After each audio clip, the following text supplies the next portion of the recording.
ಎಲ್ಲರಿಗೂ ನಮಸ್ಕಾರ. ಇವತ್ತು ಈ ಒಂದು ಪತ್ರಿಕಾಗೋಷ್ಠಿ ಕರೆದಿದ್ದಕ್ಕೆ ಎರಡು ಮೇನ್ ಕಾರಣಗಳಿದೆ. ಒಂದು, ನಮ್ಮ ಮಾಧ್ಯಮದವರ ಮೇಲಿರುವಂತಹ ಅಪಾರವಾದಂಥ ಗೌರವ ಮತ್ತು ವಿಶ್ವಾಸ.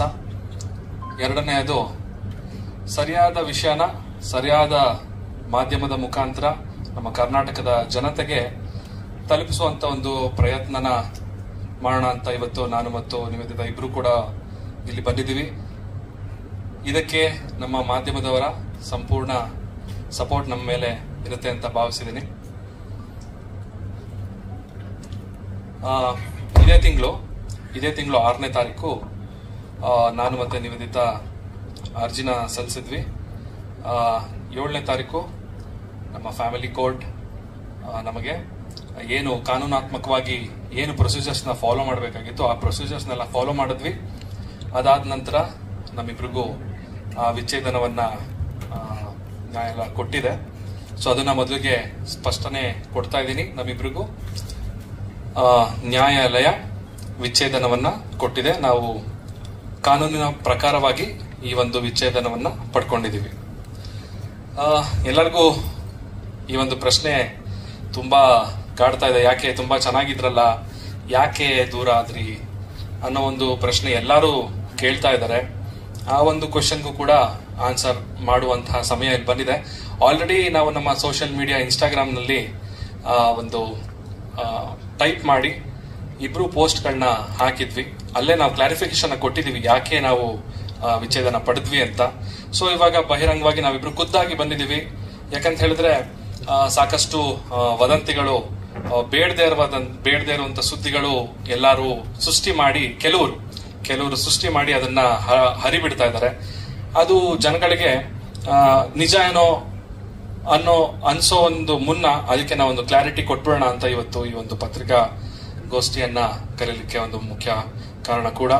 ಅಂಡ್ ಏನಕ್ಕೆ ನಾವಿಬ್ರು ವಿಚ್ಛೇದನ ಪಡೆದ್ವಿ ಅನ್ನೋದಾದ್ರೆ, ಕೆಲವು ವರ್ಷಗಳಿಂದ ನಾನು ಬೆಳೆದಂತಹ, ಅಂದ್ರೆ ನನ್ನ ಆಲೋಚನೆಗಳು, ನನ್ನ ಜೀವನ ಶೈಲಿ ಒಂದು ಆಯಾಮದಲ್ಲಿ ಹೋದ್ರೆ, ನಿವೇದಿತಾ ಅವರ ಒಂದು ಯೋಚನೆ, ಆಲೋಚನೆ, ಒಂದು ಜೀವನ ಶೈಲಿ ಅವ್ರದೇ ಒಂದು ಆಯಾಮದಲ್ಲಿ ಬೆಳೀತಾ ಹೋಯ್ತು. ಸೊ ಇದ್ರ ಮಧ್ಯದಲ್ಲಿ ಜೀವನ ಅಂದ್ರೆ ಏನು ಅಂತ ನಾನು ಅರ್ಥ ಮಾಡ್ಕೊಂಡಿರೋದು ಮತ್ತೆ ನಿವೇದಿತಾ ಅವರು ಅರ್ಥ ಮಾಡ್ಕೊಂಡಿರೋದು ಎರಡು ವ್ಯಾಖ್ಯಾನಗಳು ತುಂಬಾ ಡಿಫ್ರೆಂಟ್ ಆಗಿತ್ತು. ಅದು ಒಂದಕ್ಕೊಂದು ಹೊಂದಾಣಿಕೆ ಆಗ್ಲೇ ಇಲ್ಲ.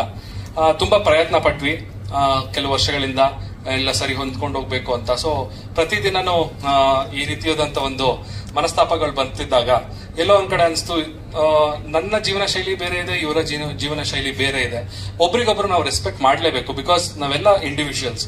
ಈ ಭೂಮಿ ಮೇಲೆ ನಾವು ಜನ್ಮ ಪಡೆದಿದ್ದೀವಿ ಅಂದ್ಮೇಲೆ ಅವ್ರಿಗೆ ಎಷ್ಟು ಹಕ್ಕಿರುತ್ತೆ ನಮಗೂ ಕೂಡ ಅಷ್ಟೇ ಹಕ್ಕಿರುತ್ತೆ. ಸೊ ಹಾಗಾಗಿ ಯಾರು ಫೋರ್ಸ್ಫುಲ್ ಆಗಿ ಒಬ್ರ ಜೊತೆ ಇರೋದು ಸರಿಯಲ್ಲ. ಅಂದ್ರೆ ಮಾನಸಿಕವಾಗಿ ಒಂದು ನೋವನ್ನ ಅನುಭವಿಸ್ಕೊಂಡು ಒಟ್ಟಿಗೆ ಇರೋದು ಸರಿ ಬರ್ಲಿಲ್ಲ. ಅದಕ್ಕೆ ನಾವಿಬ್ರು ಒಮ್ಮತದಿಂದ, ಮತ್ತೊಮ್ಮೆ ಹೇಳ್ತೀನಿ, ನಾವಿಬ್ರು ಮ್ಯೂಚುವಲ್ ಕನ್ಸೆಂಟ್ ಇಂದ ಒಟ್ಟಿಗೆ ನಿರ್ಧಾರ ಮಾಡಿ ನಾವಿಬ್ರು ಖುಷಿಯಾಗಿರ್ಬೇಕು ಅಂತ ಹೇಳಿದ್ರೆ, ನಾವಿಬ್ರು ಸಪರೇಟ್ ಆಗಿದ್ರೆ ತುಂಬಾ ಖುಷಿಯಾಗಿರ್ತೀವಿ.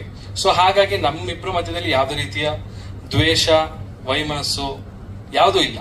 ಅಂದ್ರೆ ನನಗೆ ಅವರ ಬೆಳವಣಿಗೆ ಮೇಲೆ ನನಗೆ ಒಂದು ಖುಷಿ ಇದೆ. ಅವರು ಇಷ್ಟು ಮಟ್ಟಕ್ಕೆ ಬೆಳೆದಿದಾರಲ್ಲ ಅನ್ನೋ ಒಂದು ಖುಷಿ ಇದೆ. ಆಕೆಗೆ ಕೂಡ ನಾನ್ ಮಾಡ್ತಿರುವಂತ ವಿಷಯದ ಮೇಲೆ ಅವ್ರು ಕೂಡ ರೆಸ್ಪೆಕ್ಟ್ ಇದೆ. ಸೊ ಇಬ್ರು ಮ್ಯೂಚುವಲ್ ಆಗಿ ರೆಸ್ಪೆಕ್ಟ್ ಇಂದ ಒಬ್ರಿಗೊಬ್ರು ಒಂದು ಮ್ಯೂಚುವಲ್ ಕನ್ಸೆಂಟ್ ಇಂದ ಒಪ್ಕೊಂಡು ಇವತ್ತು ಈ ನಿರ್ಧಾರ ಮಾಡಿ ವಿಚ್ಛೇದನವನ್ನು ಕೂಡ ಪಡೆದುಕೊಂಡಿದೀವಿ. ಅಂಡ್ ನಮ್ಗೆ ನಮ್ಮ ಸ್ನೇಹಿತರು, ಹಾಗೆ ನಮ್ಮ ಇನ್ಸ್ಟಾಗ್ರಾಮ್ ಅಲ್ಲಿ ಫಾಲೋವರ್ಸ್ ಇರ್ಬೋದು, ಹಾಗೆ ನಮ್ಮ ಫ್ಯಾಮಿಲಿ ಅವ್ರು ಇರ್ಬೋದು, ಹಾಗೆ ಮಾಧ್ಯಮದವ್ರು ಇರ್ಬೋದು, ಎಲ್ಲರೂ ತುಂಬಾ ಸಪೋರ್ಟ್ ಮಾಡಿದಿರಾ. ಇಂಥ ಒಂದು ಸಿಚುವೇಶನ್ ಅಲ್ಲಿ ನಮಗೂ ಕೂಡ ತುಂಬಾ ಕಷ್ಟ ಇತ್ತು. 2 ದಿನ ನಾವು ಯಾರ ಫೋನ್ ಅಟೆಂಡ್ ಮಾಡಕ್ ಆಗ್ಲಿಲ್ಲ. ಬಿಕಾಸ್ ಆ ಮನಸ್ಥಿತಿ ಇರ್ಲಿಲ್ಲ. ನನ್ ಯಾರ ಜೊತೆನೂ ಮಾತಾಡ್ಬೇಕು ಅನ್ನೋ ಒಂದು ಮನಸ್ಥಿತಿ ಇರ್ಲಿಲ್ಲ. ಸೊ ಇವಾಗ ಆ ಗಾಳಿ ಮಾತುಗಳೆಲ್ಲ ಸುಮ್ಮನೆ ಎಲ್ಲಾರ ಮನಸ್ಸಲ್ಲಿ ಹೋಗಿ ಬೇರೆ ರೀತಿಯಾದಂತಹ ಇಮೇಜ್ ನ ಸೃಷ್ಟಿ ಮಾಡೋ ಮುನ್ನ ನಾವು ಸತ್ಯತೆ ಏನಿದೆ ಅದನ್ನ ಇವತ್ತು ನಿಮ್ ಮುಂದೆ ಬಹಿರಂಗ ಪಡಿಸಕ್ಕೆ ಇವತ್ತು ಬಂದಿದ್ದೀವಿ. ಸೊ ಮೊದಲನೇ ಪಾಯಿಂಟ್ ಕ್ಲಿಯರ್ ಆಗಿದೆ. ನಾವು ಕಾನೂನಾತ್ಮಕವಾಗಿ ವಿಚ್ಛೇದನವನ್ನ ಪಡೆದಿದ್ದೀವಿ. ಸೊ ಹಾಗೆ ನೆಕ್ಸ್ಟ್ ಪಾಯಿಂಟ್ ನಾನು ಮಾತಾಡ್ಬೇಕು ಅಂತ ಹೇಳಿದ್ರೆ, ವದಂತಿಗಳ ಬಗ್ಗೆನೇ ಮೇನ್ ಆಗಿ ಮಾತಾಡಬೇಕಾಗಿದೆ. ಅದಕ್ಕಿಂತ ಮುಂಚೆ ನಿವಿ ಅವ್ರ ಮಾತನ್ನ ಆಡಾದ್ಮೇಲೆ ನಾನು ಮಿಕ್ಕಿದೊಂದಷ್ಟು ಪಾಯಿಂಟ್ಸ್ ಗಳನ್ನ ಮಾತಾಡ್ತೇನೆ.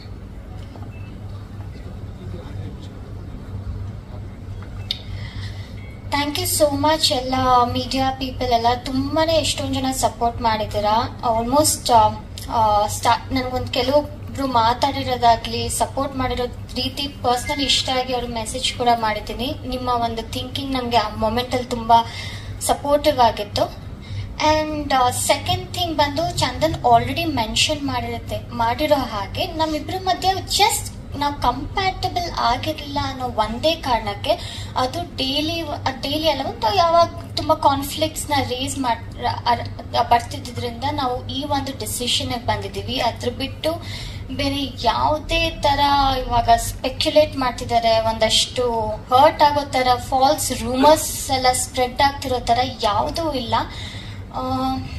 ಅಷ್ಟೇ. ಈಗ ನಾನು ಹೇಳ್ಬೇಕಾಗಿರುವಂತ ವಿಚಾರ ಇವಾಗ ವದಂತಿ, ನಮ್ ಕಿವಿಗೆ ಬಿದ್ದಂತ ವದಂತಿ. ವದಂತಿ ನಂಬರ್ 1 ಏನು ಅಂತ ಹೇಳಿದ್ರೆ, ನಿವೇದಿತಾ ನನ್ನ ಬಳಿಯಿಂದ ಆಲೆಮನಿ ಅಂದ್ರೆ ಜೀವನಾಂಶ ಕೋಟ್ಯಾಂತರ ರೂಪಾಯಿ ನನ್ನಿಂದ ಆಲೆಮನಿ ಪಡೆದಿದ್ದಾರೆ ಅನ್ನೋ ಒಂದು ವದಂತಿ ಹರಿದಾಡ್ತಿದೆ, ರೂಮರ್ಸ್. ನಾನು ನಿವೇದಿತಾ ನನ್ನ ಹತ್ರ ದುಡ್ಡನ್ನ ಡಿಮ್ಯಾಂಡ್ ಮಾಡಿದ್ದಾರೆ ಅಂತ. ಇದು ಖಂಡಿತವಾಗ್ಲೂ ಸುಳ್ಳು. ಅವರು ಯಾವುದೇ ರೀತಿಯಾದಂತ ಆಲೆಮನಿ ನನ್ನಿಂದ ಪಡ್ಕೊಂಡಿಲ್ಲ. ಅವರು ಅದನ್ನ ಕ್ಲೇಮ್ ಕೂಡ ಮಾಡಿಲ್ಲ. ನಾನು ಅವ್ರಿಗೆ ಆಲೆಮನಿ ನಾನು ಕೂಡ ಕೊಟ್ಟಿಲ್ಲ. ಸೊ ಇದೊಂದು ವದಂತಿ.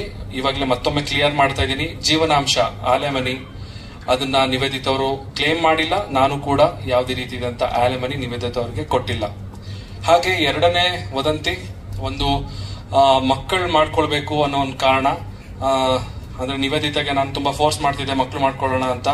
ಆಕೆ ಬೇಡ ಅಂತ ಹೇಳ್ತಾ ಇದ್ಲು, ಅದಕ್ಕೋಸ್ಕರ ಈ ರೀತಿ ಆಗಿದೆ ಅನ್ನೋ ಒಂದು ವದಂತಿ ಕೂಡ ಕೇಳಿ ಬರ್ತಾ ಇದೆ. ಸೊ ಅದು ಕೂಡ ಸುಳ್ಳು. ನಾವಿಬ್ರು ಇಂಡಿವಿಜುವಲ್ಸ್ಗಳು. ಅವರು ಕೂಡ ಸಿನಿಮಾ ಇಂಡಸ್ಟ್ರಿಯಲ್ಲಿ ಒಳ್ಳೆ ಕರಿಯರ್ ಇದೆ, ನಾನು ಕೂಡ ಸಿನಿಮಾ ಇಂಡಸ್ಟ್ರಿಯಲ್ಲಿ ಕೆಲಸ ಮಾಡ್ತಾ ಇದ್ದೀನಿ.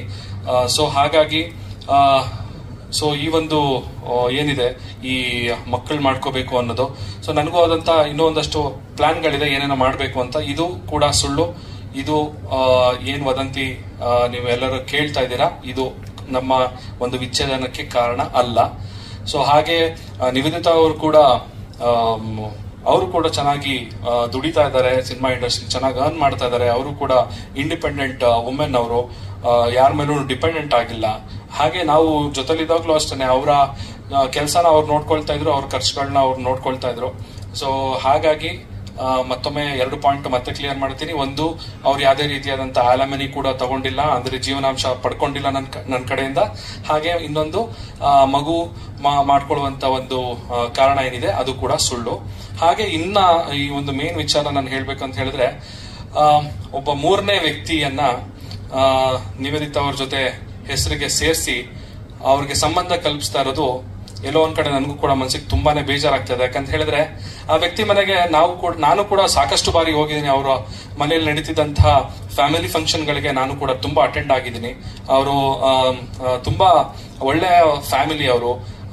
ಅಂಡ್ ಅವರ ಫ್ಯಾಮಿಲಿ ಫಂಕ್ಷನ್ ಅಂತ ಅಂದ್ರೇನೆ ನಮ್ಗೊಂಥರ ತುಂಬಾ ಖುಷಿ ಆಗೋದು. ಅವ್ರ ಮನೆಗೆ ಹೋದಾಗ ಅಷ್ಟೊಂದು ಜನನ ಸೇರಿಸಿ ಅವ್ರಿಗೆ ಊಟ ಹಾಕೋದಿರ್ಬೋದು, ಅವ್ರಿಗೆ ಒಂದು ಎಂಟರ್ಟೈನ್ಮೆಂಟ್ ಕೊಡೋದಿರ್ಬೋದು, ಆ ಕೆಲಸನೆಲ್ಲ ತುಂಬಾ ಮಾಡ್ತಾ ಇದ್ರು. ಸೊ ನಾನು ಕೂಡ ಸಾಕಷ್ಟು ಬಾರಿ ಆ ಕಾರ್ಯಕ್ರಮಗಳಿಗೆ ಹೋಗಿದ್ದೀನಿ, ನಾವಿಬ್ರು ಕೂಡ ಅವ್ರ ಜೊತೆಗೆ.